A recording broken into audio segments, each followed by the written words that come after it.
Allô, on est dimanche soir, il est 11h30. Je suis un peu fatiguée. J'ai parlé avec plein de monde aujourd'hui, ça a été super le fun. Je suis un peu fatiguée, là. C'est... Ouais, mais en même temps, c'est ça, c'est une belle énergie, puis c'est super le fun. J'ai pas encore commencé à pacter mon sac à dos, je devrais faire ça là. Puis je me suis dit avant... ouais, qu'il faudrait peut-être que je vienne faire une méditation. Ça fait quand même quasiment une semaine et demie que j'en ai pas fait. Puis c'est drôle, hein, comme le, les fois qu'on en a le plus besoin, on le fait pas. Même si ça fait un peu plus longtemps que je fais ma pratique, on entend des fois en méditation, on dit quand tu n'as pas besoin de méditer, tu peux méditer 15 minutes, puis quand tu n'as pas le temps, c'est là que c'est le temps de méditer 45 minutes. Puis c'est tellement vrai, là. Ouais, fait que c'est ça. J'ai pas pris le temps dans la dernière semaine et demie, puis c'est correct, tu sais, c'est un choix que j'ai fait.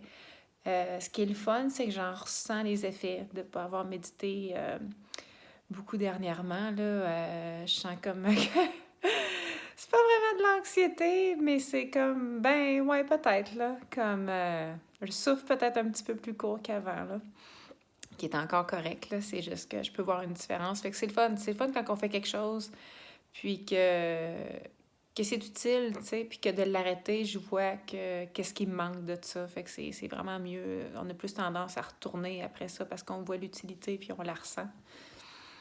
Fait que je sais pas trop. Ouais, je suis un peu fatiguée. Dans le fond, je vais juste faire quelques minutes, puis je pense que je vais le faire avec vous autres là.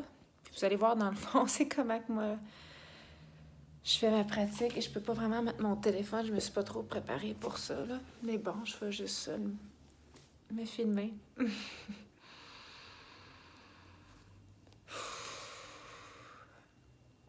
Comme des fois, j'aime ça, comme juste mettre ma main sur ma poitrine, comme.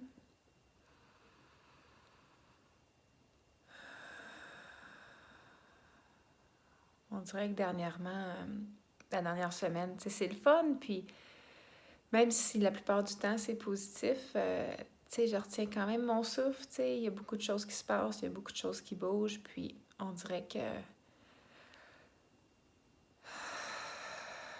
de laisser sortir comme, tu sais, le résiduel d'air, ou je sais pas trop comment appeler ça, tu sais, je le souffle de plus en plus court, puis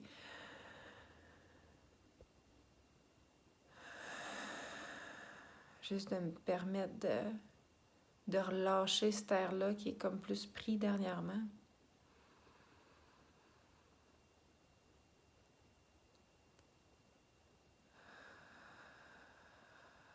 Là, je suis comme penchée un peu par en avant. Je vais essayer de me redresser un peu.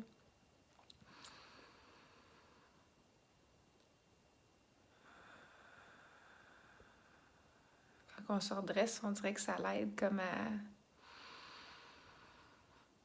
à faire face à ce qui se passe,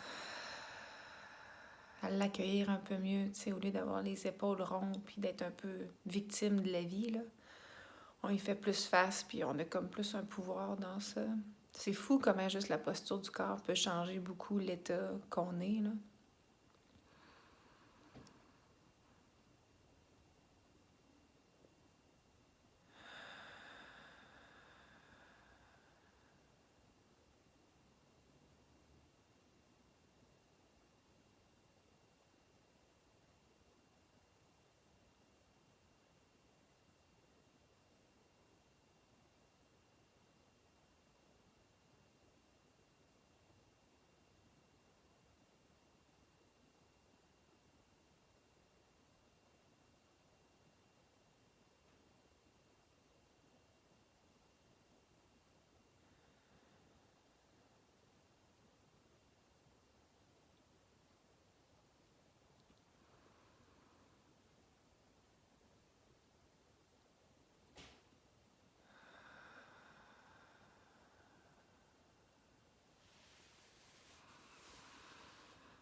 Ça me brûle comme au cœur, là.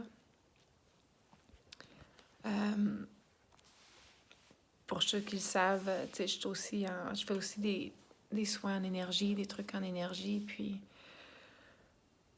Pour moi, c'est un sentiment normal, là, puis que je connais que quand je commence à me calmer en méditation, que mon cœur, des fois, commence à brûler. Puis je trouve que c'est quelque chose que je ressens de plus en plus depuis que j'ai commencé le processus pour le Népal. Ça fait du bien, là, tu sais, c'est apaisant, là.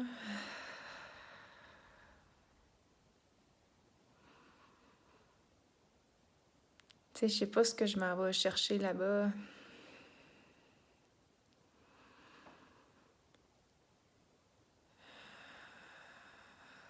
Mais c'est correct, tu sais, l'important, c'est de revenir à ça.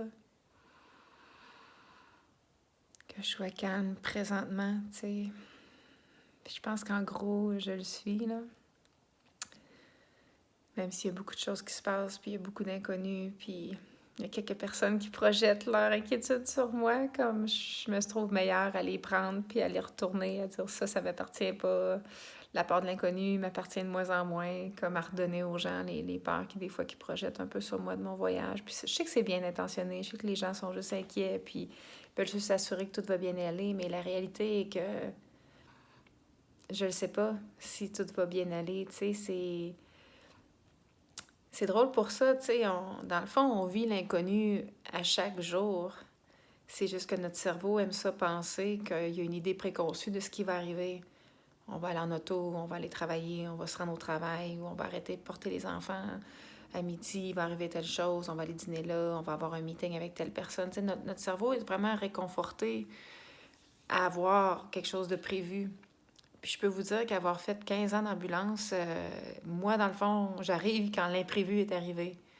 Puis de ce que je vois de toute mon expérience de travail, je vois des gens formidables, des patients, des gens sur les scènes, les familles qui répondent. Puis il y a une force incroyable que les gens sont flexibles, sont adaptables. Des fois, ils vont nous dire « J'ai pas le temps! » Non, je sais que tu n'avais pas le temps d'avoir un accident de char, mais c'est arrivé. Mais tout ça pour dire que les gens dealent super bien avec l'inconnu. Puis là-dedans, en plus, il y a des traumas, puis il y a des gens qui sont blessés, puis tout ça. Puis malgré tout ça, les gens sont bons. Puis on dirait que des fois, on oublie comment bon qu'on est à dealer avec l'inconnu. Puis notre cerveau aime donc ça, penser qu'il sait ce qui va arriver, fait que de même, ça le réconforte. Mais la réalité est que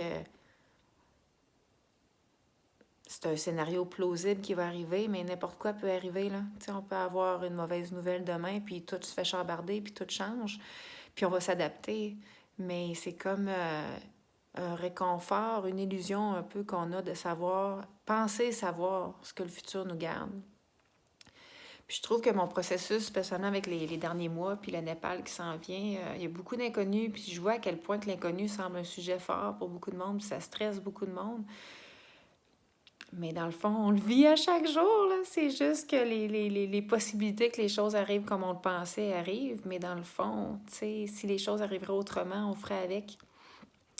Puis des fois, tu sais, moins on contrôle, ben plus on peut laisser la vie faire une beauté des choses. Puis on l'oublie, ça. On prend tout le temps la même route pour aller travailler, pour revenir travailler, puis on oublie même de se poser la question, j'ai-tu le goût, moi, qu'est-ce que j'ai le goût de voir en revenant chez nous? J'ai-tu le goût de passer par là ou par là, quand on vit d'une ville assez grosse qu'on peut avoir l'option de prendre des chemins différents? Tu sais, on est tout le temps pressé par le temps, mais on dirait que des fois, si on contrôlerait un peu moins tout ce qu'on ferait autour de nous autres, ben il me semble que la vie pourrait nous surprendre un peu des fois avec, oui, de l'inconnu, mais de l'inconnu, le fun, de rencontrer des personnes qu'on pensait pas rencontrer, voir des choses qu'on pensait pas voir. Comme il y a tellement, tu sais, il y a tellement de choses comme, tu sais, qui se passent qu'on voit pas, dans le fond, parce qu'on est pris dans notre petite bulle, puis qu'on veut pas sortir de notre zone de confort. Mais notre zone de confort, malheureusement, c'est souvent la routine. Puis je vous parle pas là, de partir au Népal comme je fais, là, c'est pas ça le rapport. Là. Moi, j'ai pas commencé en me disant Hey, je vais partir au Népal. Là. J'ai commencé en utilisant une autre route quand j'allais travailler. J'ai commencé en commandant de quoi de nouveau, en essayant des nouveaux aliments à l'épicerie, à me sortir de ma zone de confort chez nous, là, dans mes propres affaires. Puis tranquillement, à prendre un step en dehors de ma zone de confort. Puis justement, un exemple que j'ai le goût de donner de zone de confort. Moi, à chaque fois que j'allais marcher un chien dans le bois, mon Dieu, je l'avais tout le temps en laisse parce que je capotais d'un coup que je croiserais quelqu'un qui aime pas les chiens. Puis tranquillement, tu sais, je l'ai enlevé de sa laisse une fois de temps en temps. Il dit « Hill » de rester à côté de moi. Puis je criais quand il partait loin. Puis, tu sais, Aujourd'hui, je suis allée courir pour la dernière fois avec Max. Puis, que je l'aime, ce chien-là. J'aime bien penser qu'il m'aime autant que je l'aime, là. Je suis comme un peu sa girlfriend. Mais, malgré que tantôt, j'ai dit que je m'en allais, puis il se grattait. Il avait l'air de s'en foutre un peu, mais je suis sûre qu'au fond de lui, il sait qu'il se passe de quoi d'important. Mais, puis, bref, à soir, j'étais allée en trail avec. Puis, en arrivant au début de la trail, j'ai fait OK, Max, à soir, t'es libre, tu sais. Puis, j'ai juste enlevé sa laisse tout de suite. Puis, on est parti. Puis, on a rencontré du monde. Puis, le monde était content de voir un chien un peu fou autour d'eux autres. Mais, tu sais, je le sais qu'il est amical. Puis, je le sais qu'il est correct. Puis, d'y faire confiance. Puis, il est parti loin. Puis, il revenait. Puis, il me cherchait tout le temps d'entre elles pour être sûr que je sais pas trop loin. Puis, juste à la fin, il est parti comme vraiment trop loin, là. Je sais pas. Après quoi qu'il courait, là, mais il est comme allé loin au point que je l'ai perdu de vue, puis il était dans le bois, puis là, j'ai paniqué un peu, là, j'ai trouvé ça un peu moins cool, mais il est revenu, puis ça a été correct, puis ça devrait pas m'empêcher que la prochaine fois, là, il n'y en aura pas, mais la prochaine fois que je retournerai marcher un chien, de pas m'empêcher de pas le mettre en laisse, de le laisser libre à cause de ce qui est arrivé. Oui, j'étais inquiète, mais il est revenu, puis c'est correct, puis on a oublié ça après ça, puis on continue, tu sais. Fait que ça a été une belle randonnée pour pas s'arrêter sur le côté négatif du dernier 30 secondes, là, tu sais. Fait que, bref, c'est un peu un long blog, un long message, mais ouais, je pense que s'il y a un message que je peux envoyer à tout le monde avant de partir, c'est de sortir de sa zone de confort, puis pas le faire drastique, pas le faire en fou, tu sais, juste faire des petites choses. Puis c'est le fun parce qu'après ça, on prend un autre pas, puis après ça, on en prend un autre. Puis oui, c'est inconfortable, mais c'est le fun, puis on se sent vivant, puis on se sent bien, puis on se sent confiant, puis je vais vous avouer que c'est un peu addictif, on a comme le goût d'en faire un peu plus après, puis ouais, c'est comme essayez-les, challengez-vous à je sais pas quoi, à n'importe quoi, puis mettez pas ça énorme, là, mettez ça accessible, là, que ce soit de vous sortir de votre zone de confort, de pas attendre après votre conjointe pour faire telle ou telle chose, de dire, sais-tu quoi, ben moi, je vais m'inscrire à tel cours, je vais aller essayer telle affaire, ou tu sais, je le fais, puis ouais, puis vous voyez comment vous vous sentez, là, avant, pendant, après, ça vaut vraiment, vraiment la peine. 12 minutes, je sais pas si vous avez toffé toute cette vidéo-là, c'est quand même long à écouter. Ben c'est ça, moi, je pense que je vais aller pacter un petit peu mes choses, puis sûrement m'endormir sur le divan, parce que j'ai plus de matelas. Mon matelas, il est parti aujourd'hui, puis il était tellement confortable, en tout cas. Ceux qui l'ont, j'espère que vous allez l'aimer parce qu'il est vraiment cool. Bonne nuit, bye bye!